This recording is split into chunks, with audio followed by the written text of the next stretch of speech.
Hello friends, welcome back to my channel. Today we are going to learn something about the accounting concept, convention and principle. आज हम लोग importance of accounting concept पढ़ने वाले हैं और जैसा कि मैंने आपको लास्ट वीडियो में बताया था, मैं आपको ट्रेड डिस्काउंट और कैश डिस्काउंट कैसे कैलकुलेट करना है वो मैं आपको this importance of accounting concept के बाद में दिखाने वाला हूँ। तो प्लीज़ ये वीडियो को एंड तक देखना सो दैट यू गेट द कि वो ट्रेड डिस्काउंट और कैश डिस्काउंट कैसे काउंटिंग करें वो मैं लास्ट में after the importance of accounting concept के बाद दिखाने वाला हूँ। तो प्लीज़ वीडियो को एंड तक देखना so will you get the how to find trade discount and trade cash discount. Okay, let's start with importance of accounting concept. What is the पहले तो ये अकाउंटिंग कंसेप्ट होता क्या है? तो accounting means communicating the result of business operation to various party interested in the connected with the business, that is owners, creditors, investor, bank, financial institutions, government, other agencies. Accounting का मतलब ये होता है कि हमारा जो रिज़ल्ट है उसी को हम लोग कम्युनिकेट करते हैं बिजनेस को वेरियस पार्टी से। वेरियस पार्टी जो बिजनेस से जुड़ी हुई है, कौन हो सकता है? जैसे कि ओनर हो गया जो बिजनेस का प्रोप्राइटर है, क्रेडिटर्स है, इन्वेस्टर है, बैंक जो बिज़नेस को लोन देता है, वैसे ही फाइनेंशियल इंस्टीट्यूशंस है, गवर्नमेंट और अदर एजेंसीज है। ये सब के लिए ये जो रिज़ल्ट है काफ़ी इम्पोर्टेंस होता है, तो ये उसको कम्युनिकेट किया जाता है so that the this will goes to the whole community at the hand at glance. Hence the rightly call the language, इसी के लिए इसको बिजनेस का लैंग्वेज भी बोलते हैं। Accounting concept is nothing but a business language. Accounting is not only associated with the business but also everybody who is interested in keeping an account of monetary transaction. Accounting सिर्फ business के लिए ही नहीं but everybody जो भी business से जुड़े हुए, जो अकाउंटिंग और बुक कीपिंग दोनों करते हैं, मॉनेटरी ट्रांजेक्शन को रिकॉर्ड करते हैं, ये सब के लिए अकाउंटिंग इंपॉर्टेंट है। Generally the term accounting refers to the financial accounting होता है। Bookkeeping and accountancy is an arts of recording, जो हम लोग ने आगे देखा था कि बुक कीपिंग और अकाउंटिंग दोनों एक आर्ट है। Recording, classifying, summarising transaction of business concern in systematic manner, ये पूरा बुक कीपिंग और अकाउंटेंसी का मीनिंग एरिया। अब हम लोग देख के इम्पोर्टेंस ऑफ अकाउंटिंग कंसेप्ट। ये अकाउंटिंग कंसेप्ट क्यों ज़रूरी है? What is a basic responsibility, क्यों ये इम्पोर्टेंट होता है? तो some of the important concept of accounting हम लोग देखते हैं। सबसे पहला है अकाउंटिंग कंसेप्ट का इम्पोर्टेंट अकाउंटिंग कंसेप्ट है बिजनेस एंटिटी। ये सब टर्म्स थोड़े थोड़े आपको ध्यान रखने हैं। ये पूरा पूरा पैरा मत पढ़ो, बट इसमें इसका जो मीनिंग है वो आप तक पहुंचना ज़रूरी है। बिजनेस एंटिटी मतलब क्या? तो the concept implies that business unit is separate and distinct from the owner and owners. यहाँ पे बिजनेस एंटिटी का मतलब ये है कि यहाँ बिजनेस और बिजनेसमैन दोनों सेपरेट है, यानी कि बिजनेस का अकाउंटिंग हम लोग बात करें तो अकाउंटिंग में business is a separate unit, it distinct from the owner. जो कंपनी का मालिक है वो और बिजनेस यहाँ दोनों की आइडेंटिटी अलग है। This is the person who supply capital to it. Owner यहाँ पे एक पर्सन है, प्रोप्राइटर है, जो बिजनेस को कैपिटल दे रहा है, जबकि बिजनेस अपना काम खुद ऑन बिहाफ ऑफ प्रोप्राइटर कर रहा है। Based on this concept account are prepared from the point of view of the business and not from the owner's point of view. जो मैंने आपको पहले ही बताया था, जैसे प्रोप्राइटर खुद का पैसा खुद के बिजनेस में लगाता है, लेकिन हम लोग उसको कैपिटल बोलते हैं क्योंकि यहाँ हम लोग business point of view think करेंगे। वो कैपिटल बिजनेस के पॉइंट ऑफ व्यू क्या है? लायबिलिटी है। चाहे प्रोप्राइटर का खुद का ही बिजनेस है तो वो अपने बिजनेस में पैसे लगा रहा है, लेकिन वो खुद का बिजनेस होने के बाद हम लोग जब अकाउंटिंग करते हैं तो हम लोग बिजनेस पॉइंट ऑफ व्यू लिखते हैं कि बिजनेस के पॉइंट ऑफ व्यू ये क्या है। अगर प्रोप्राइटर अपने पर्सनल यूज़ के लिए कोई पैसा विड्रॉ करता है या गुड्स विड्रॉ करता है तो हम लोग उसको ड्राइंग बोलते हैं। यहाँ पे बिजनेस और बिजनेसमैन बोथ अलग है, तो हम लोग बिजनेस पॉइंट ऑफ व्यू जो भी अकाउंट करेंगे वो करने वाले हैं। Hence business is liable to the owner of the capital attribute by him, यानी बिजनेस को जो प्रोप्राइटर ने कैपिटल दिया है उसके लिए वो लायबल है, यानी business has to pay off the capital back to his proprietor. यहाँ पे उसका एग्जाम्पल नीचे दिया है, मैं डायरेक्ट एग्जाम्पल पे आऊँगा तो ये बेटर रहेगा।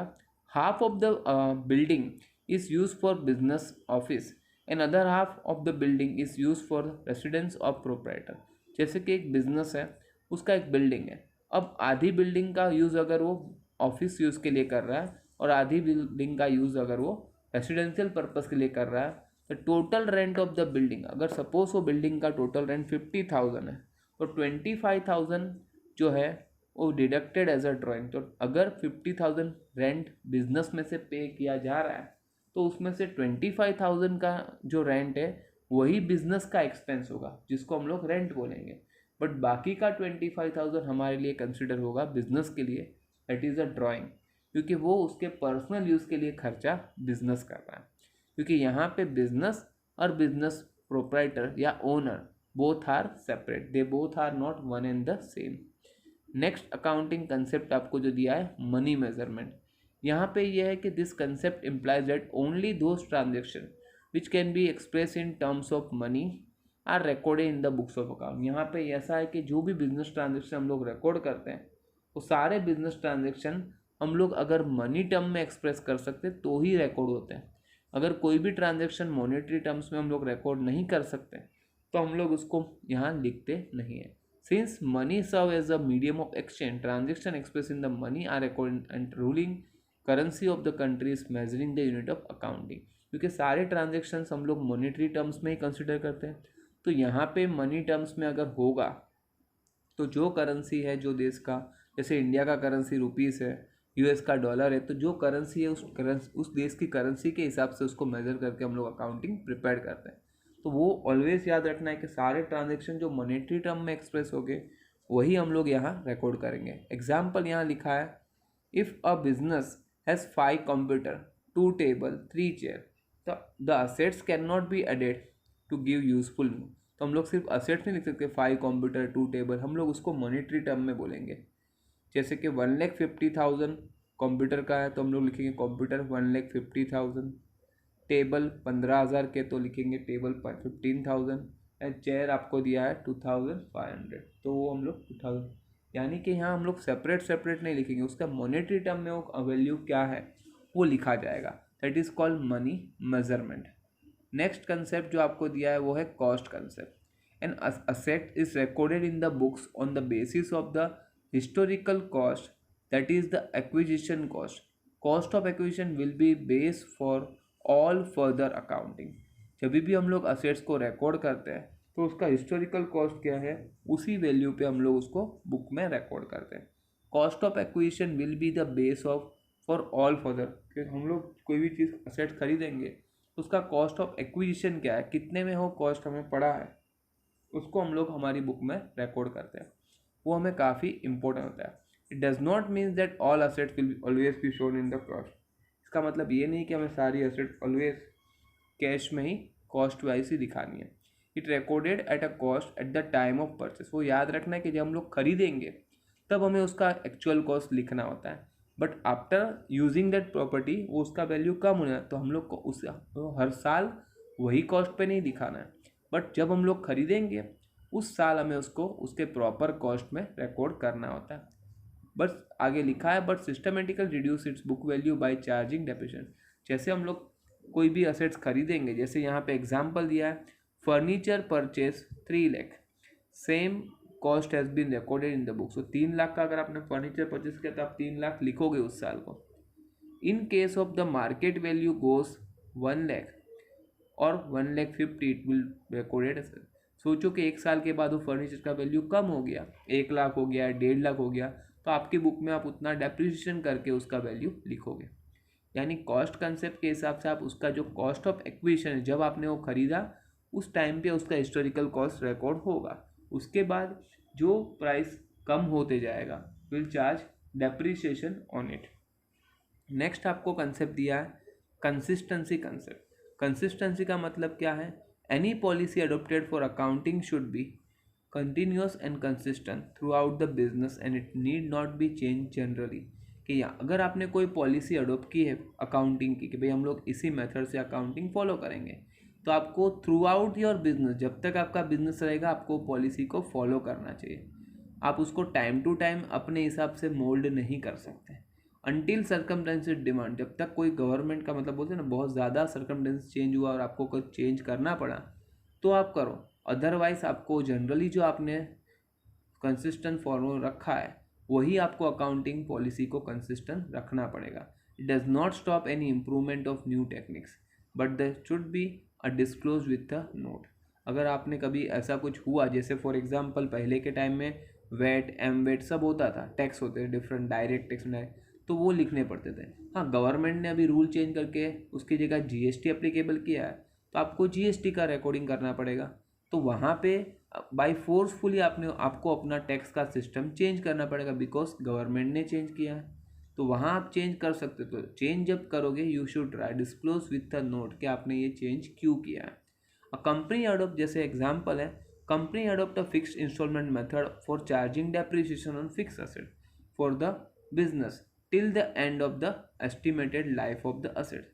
जैसे कंपनी ने अगर अज्यूम कर दिया कि वही असेट्स उन्होंने खरीदा है और FIM मेथड यूज़ करेंगे, फिक्स्ड इंस्टॉलमेंट मेथड डेप्रिसिएशन का, तब जब तक वो असेट्स रहेगा तब तक उसका वही मेथड हम लोग फॉलो करेंगे. हम लोग उस मेथड को बार बार चेंज नहीं करेंगे कि भाई हम लोग ने 2 साल FIM मेथड यूज़ किया, फिर तीसरे साल WDV मेथड यूज़ किया.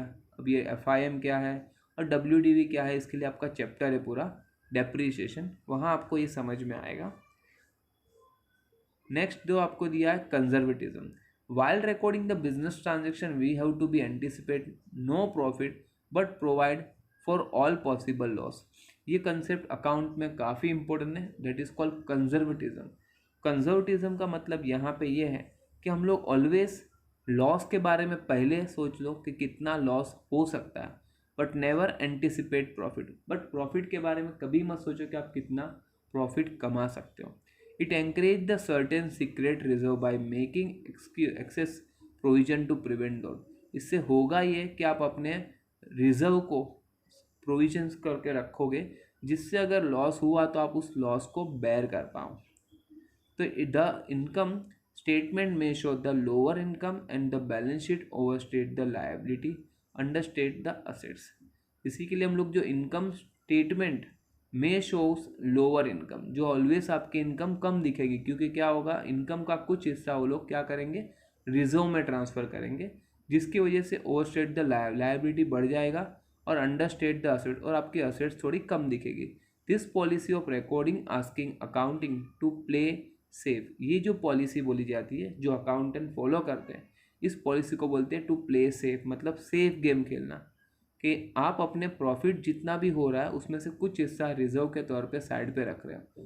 क्यों रख रहे हो, क्योंकि आप एंटिसिपेट करते हो लॉस को कि भाई इस साल प्रॉफिट हुआ, देयर मे बी के नेक्स्ट ईयर लॉस हो, तो नेक्स्ट ईयर वो लॉस हो उससे पहले आप उसके लिए कुछ रिजर्व करके रखो पैसे. तो अगर वो लॉस हुआ तो आप अपने ही प्रॉफिट में से वो लॉस को बेयर करोगे, आपको अपनी जेब से कुछ नहीं जाना, बिजनेस का ही प्रॉफिट वहाँ पे यूज़ हो जाएगा. तो इस मेथड को बोलते हैं टू प्ले सेफ मेथड.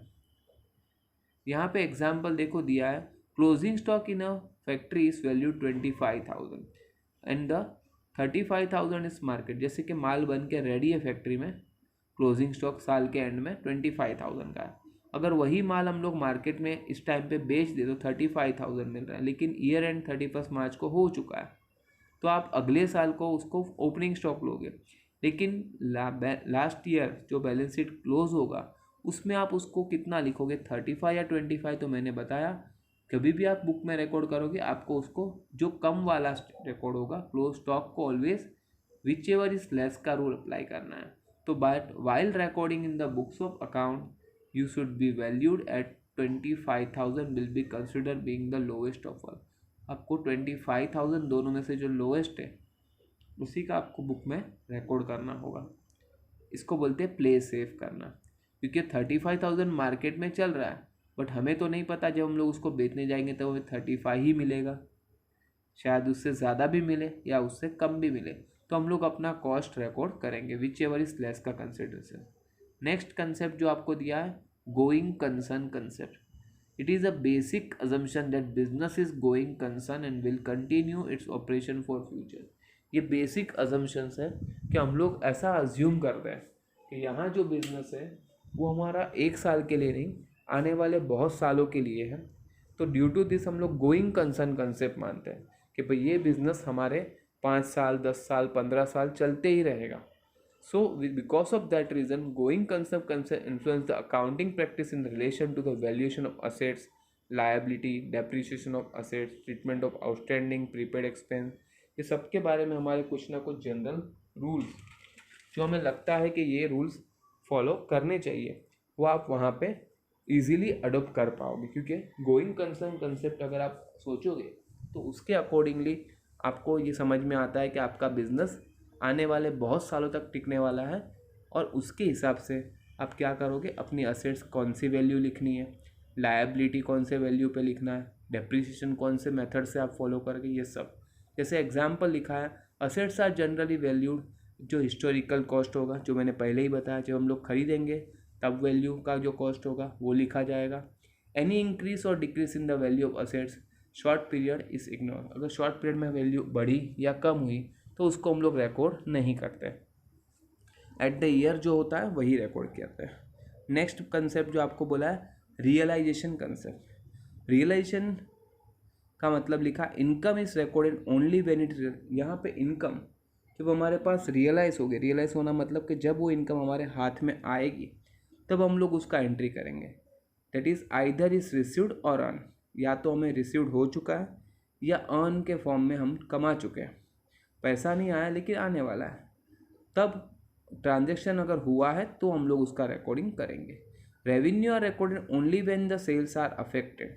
यहाँ पे रेवेन्यू जो है वो हम लोग कब रिकॉर्ड करेंगे, जब हमारा सेल्स रियल में होगा. तो सर्विस आर रेंडर्ड, या सर्विस हमने किसी को दी है.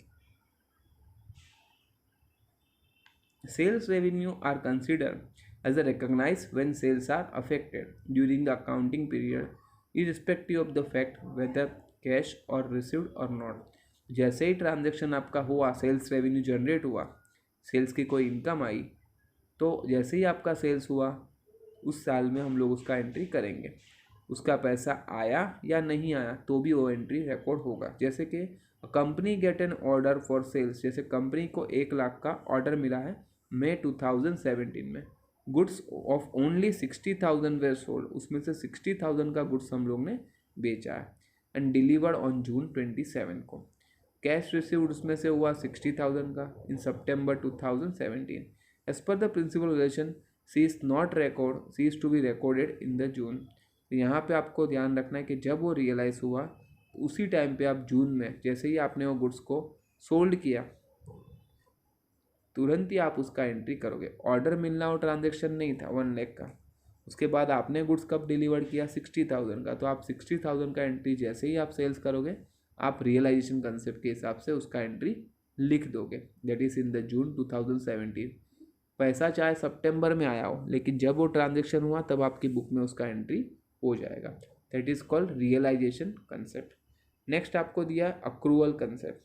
Income is recorded when it is accrues, earn, and expense are recorded when they are accrues become payable. Income हम लोग accrual का मतलब ये है कि जब वो रियलाइज का टाइम होता है. जैसे इनकम हम लोग कब रिकॉर्ड करेंगे, जब वो अर्न हो चुका है, उसका पीरियड एक्सपायर हो चुका है. वैसे ही एक्सपेंस कब हम लोग रिकॉर्ड करेंगे, जब उसका टाइम हो चुका है, पेएबल हो चुका है, जो हमें पे करना है.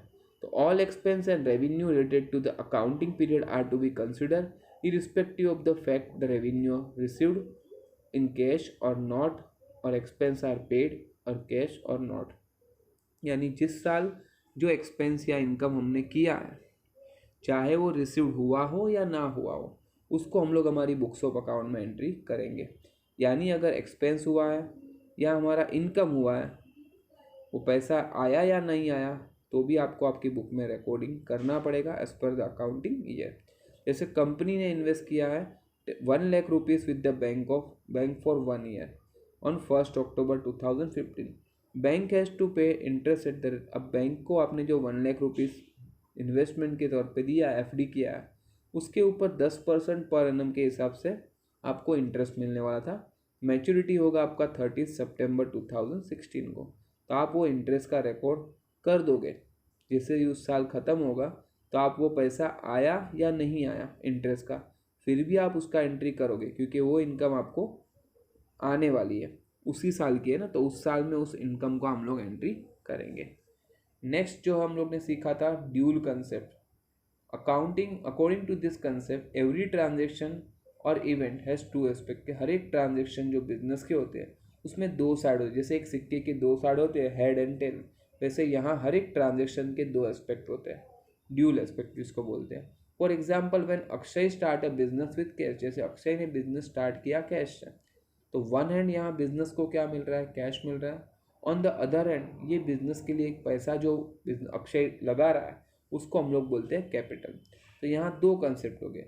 This concept which recognise the fact that every debit there is a corresponding equal credit, यानी यहाँ पे आपको ये ध्यान रखना है कि हर एक ट्रांजेक्शन में जितना अमाउंट का डेबिट होगा उतना ही अमाउंट का आपका क्रेडिट करस्पॉन्डिंग क्रेडिट होना चाहिए, तभी आपका डेबिट और क्रेडिट साइड टैली होगा। This is the basis of entire system of double entry system of book keeping, जो हम लोग ने आगे भी देखा था कि डबल एंट्री में जितना डेबिट में जाएगा उतना आपको क्रेडिट में करना है। इसी के लिए हमारा अकाउंटिंग इक्वेशन जो हम लोग ने लास्ट देखा था, capital equals to assets plus liability, उसी में से देखो ये फॉर्मूला बना है, capital plus liability equals to assets. Next concept जो आपको दिया है that is disclosure concept. The account must disclose all material information, the accounting reports should be disclose full and fair information to the related parties। Accounts को always जब भी accountant अपना information share करता है तो उसको सारी की सारी रिपोर्ट जो है उसमें सारे के सारे इंफॉर्मेशन, सारे फैक्ट वहाँ दिखाने होते हैं कि कंपनी का असेट्स कितना है, आज उसका वैल्यू क्या है, डेप्रिसिएशन कितना चार्ज हुआ है, लायबिलिटी कौन सी है, everything should be there to the for the people. जो भी इन्वेस्टर है उनको यहाँ इन्फॉर्मेशन मिलनी चाहिए। The financial position and the performance should be disclosed very honestly to all the user। जो भी इस कंपनी के इन्फॉर्मेशन को यूज़ करने वाला है, चाहे वो क्रेडिटर्स हो या बैंक हो, फाइनेंशियल इंस्टीट्यूशन हो, इन्वेस्टर हो, सबके लिए ये हॉनेस्टली रिजल्ट होना चाहिए जिससे वो पढ़ के समझ सके कि कंपनी की पोजीशन क्या है। तो financial position means the balance sheet of the business and financial performance means the business result in terms of profit और लॉस।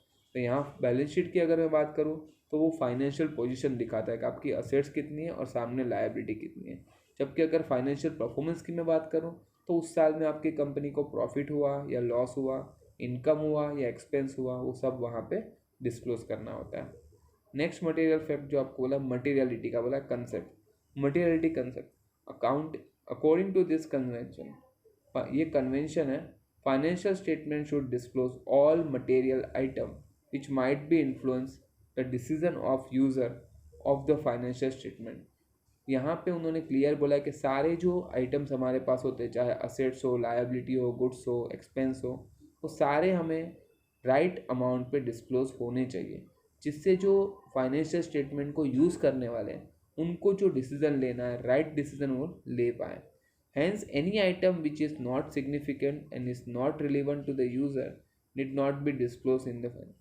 यानी कि कोई भी आइटम जो रिलीवेंट नहीं है यूज़र के लिए, जो उसका डेटा यूज़ करने वाला है उनके लिए, तो ऐसी आइटम्स को लोग वहाँ पे अकाउंट से ज़रूरी नहीं है तो उसको डिस्क्लोज नहीं भी करते हैं। The principle is basically an exception to the full disclosure principle. The term materiality is subjective nature. Materiality depends on the amount involve in the transaction, कि यहाँ पे हम लोग कितना अमाउंट का ट्रांजेक्शन हुआ है वो अमाउंट को ट्रैक करते हैं। साइज ऑफ द बिजनेस क्या है, नेचर ऑफ इंफॉर्मेशन क्या है, requirement of the person making decision क्या है, एक्सेट्रा। ये सब चीज़ों को पहले सोचा जाता है। An item material to be one person may be immaterial to another. शायद आपके लिए जो आइटम मटेरियल थिंग्स है दूसरे के लिए शायद वो इमटेरियल थिंग्स भी हो सकती है। यहाँ पे बाद में आपको दिया है मैचिंग कंसेप्ट।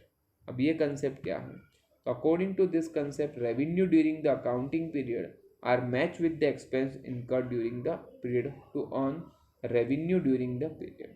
यहाँ मैचिंग कंसेप्ट ये है कि यहाँ पे अगर मैंने इस अकाउंटिंग ईयर में कोई रेवेन्यू जनरेट हुआ है, इनकम जनरेट हुई है, तो सामने उसके लिए हमें कुछ ना कुछ एक्सपेंस भी करना पड़ेगा। तो expense incurred during the period is to earn the revenue during the period, कि जैसे अगर हमें इनकम जनरेट करनी तो उसके लिए कुछ ना कुछ खर्चा तो करना पड़ेगा। तो सामने आपने कितना खर्चा किया, रेवेन्यू के सामने आपकी एक्सपेंस कितनी है, वो आपको डिस्क्लोज करनी पड़ती है। This concept is based on the accruals concept and periodicity concept. ये दो कंसेप्ट का कॉम्बिनेशन यहाँ पे आपको देखने को मिलता है। Periodicity concept fix the time frame for measuring the performance and determine the function. Periodical में हम लोग टाइम फ्रेम को देखते हैं कि उस टाइम में एक पर्टिकुलर अकाउंटिंग ईयर में ये ट्रांजेक्शन कितना हुआ है। All expense paid during the period are not considered but only the expense related to the accounting periods are considered. यहाँ पे सारे साल की कितने ट्रांजेक्शन्स हुए वो सब तो देखे ही जाते हैं, लेकिन वो पर्टिकुलर फ्रेमवर्क, जैसे मैंने बोला 1 अप्रैल से 31 मार्च में जो ट्रांजेक्शन है वो सारे ट्रांजेक्शन्स यहाँ दिखाए जाएंगे। बट इस टाइम पीरियड को छोड़ के अगर कोई ट्रांजेक्शन्स है तो उसको हम लोग यहाँ कंसिडर नहीं करते। On the basis of this concept adjustment are made for outstanding prepaid expense accrued and unearned revenue. इसी बेस पे हम लोग ये सभी एक्सपेंस, हमारी इनकम जो है आउटस्टैंडिंग है या प्रीपेड है या एडवांस है, ये सभी चीज़ों का हम लोग कंसेप्ट फॉलो करते हैं। All due provisions are made for depreciation of the fix asset, bad debts, ये सब चीज़ों को हम लोग को ध्यान से रिकॉर्ड करना होता है। तो यहाँ हम लोग मैचिंग कंसेप्ट का यूज़ करते हैं। This match the revenue on, यानी कि अगर आप कोई भी इनकम जनरेट करते हो तो सामने आपको कुछ ना कुछ एक्सपेंस भी करना पड़ेगा। तो कितना रेवेन्यू है और सामने आपकी एक्सपेंस कितनी हुई है, ये दोनों को कंसिडर करके हम लोग उस साल हमारी कितनी प्रॉफिट हुआ या कितना लॉस हुआ वो हम लोग काउंट कर सकते हैं। ठीक है, ये हमारे हम लोग ने जो बताया, मैंने यहाँ तक आपको 12 जो थे वो अकाउंटिंग कंसेप्ट मैंने आपको बता दिए। अब अकाउंटिंग स्टैंडर्ड जो है मैं नेक्स्ट वीडियो में अपलोड करूँगा। अब उससे पहले यहाँ पे हमारा जो वीडियो, मैं यहाँ पे ये जो मैंने बताना था इम्पोर्टेंस ऑफ अकाउंटिंग कंसेप्ट वो मैंने बता दिया, और सारे अकाउंटिंग कंसेप्ट जो 12 है आपकी बुक में मैंने बता दिए। अब मैं आपको कैसे कैश डिस्काउंट और ट्रेड डिस्काउंट कैलकुलेट करते हैं उसके 2-3 एग्जाम्पल बता देता हूँ, so that you will comes to know कि कैश डिस्काउंट और ट्रेड डिस्काउंट हम लोग कैसे इजीली फाइंड कर सकते हैं। तो लेट्स स्टार्ट विद दैट कि कैसे हम लोग उसको, चलो तो हम स्टार्ट करते हैं कि कैसे हम लोग ट्रेड डिस्काउंट और कैश डिस्काउंट हम लोग काउंट करेंगे। फॉर एग्जांपल अगर मैं बोलता हूँ कि गुड्स 20,000 का गुड्स हम लोग ने परचेज़ किया है और उसके ऊपर हम लोग को 10% ट्रेड डिस्काउंट और 5% कैश डिस्काउंट ऑफ़र किया है। तो इसमें कैसे काउंट करेंगे, देखो इसमें फॉर्मूला ऐसा है, पहले ग्रॉस माइनस टीडी करोगे तो अमाउंट आपको जो मिलेगा that is called net amount, और इसके बाद हमारा कैश डिस्काउंट जो हम लोग पेमेंट करेंगे तब हमें मिलता है, और लास्ट में कैश रिसीव्ड या पेड होता है, ये जो लास्ट में मिलेगा वो हम लोग फाउंड करते हैं। सबसे पहले ग्रॉस कितना अमाउंट आपको दिया है, यहाँ आप देख सकते हो ग्रॉस अमाउंट आपको दिया है 20,000। अब उसके ऊपर 10% टीडी है, तो 20,000 का 10% कैसे निकालोगे, तो इजी है, आप सिर्फ एक ज़ीरो हटा दो तो आपका जो अमाउंट बचेगा उसको हम लोग बोलते हैं 10%। एक ज़ीरो हटाओगे तो 10% और 2 ज़ीरो हटा दोगे पीछे के तो हो जाएगा 1%। तो देखो मैं एक ज़ीरो हटा देता हूँ तो कितना आ रहा है 2,000, तो आपका ट्रेड डिस्काउंट होगा 2,000। और जिसको ये नहीं जमता है तो आप लोग ने स्कूल लेवल में किया हुआ है, वैसे भी आप काउंट कर सकते हो। जैसे कि आपको नहीं समझ में आ रहा है कैसे निकालना है परसेंटेज, तो 20,000 10 डिवाइड बाई 100 करके भी आप काउंट कर सकते हो, ये इजीली आपसे काउंट हो जाएगा। यहाँ पे आप मल्टीप्लिकेशन करके आप ये इजीली फाइंड कर सकते हो, that will be also comes to 2,000। तो यहाँ पे आपका होगा नेट अमाउंट इज़ 18,000। अब उसके ऊपर कैश डिस्काउंट आपको बोला है 5%, तो 5% अगर हम लोग निकालेंगे तो याद रखो cash discount always net value पे काउंट होगा।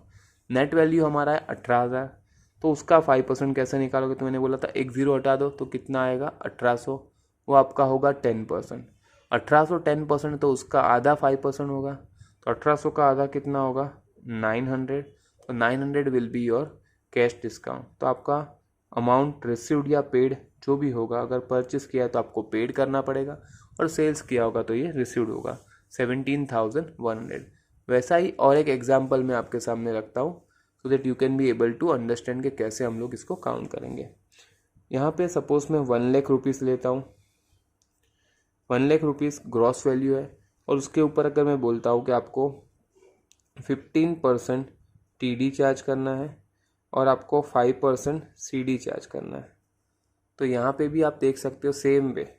पहला हमारा होगा ग्रॉस में हम लोग लिखेंगे 1 लाख रुपीज़, उसमें हमारा माइनस होगा 15% TD। तो 1 लाख का 15% कितना होगा, तो अगर आप निकालोगे तो इजी में बता देता हूँ, 2 ज़ीरो हटा दो तो 1000 आएगा। 1000 आपका हो गया 1%, तो इंटू 15 करोगे तो 15% हो जाएगा, दैट कम्स टू 15,000। ये माइनस कर दो तो ये आ जाएगा आपका 85,000। तो 85 आपका बन जाएगा नेट, और इसी के ऊपर आप निकालोगे CD आपको बोला है 5% CD। तो आप देख सकते हो अभी 5% कैसे निकालोगे, तो मैंने अभी आपको बताया था वैसे ही। यहाँ पे एक ज़ीरो निकाल दो तो आएगा 8,500, वो होगा आपका 10%।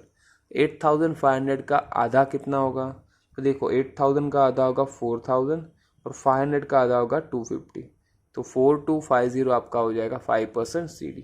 यहाँ इसको माइनस कर दो, दैट कम्स टू 80,000। तो ये हो जाएगा आपका अमाउंट रिसीव्ड और पेड।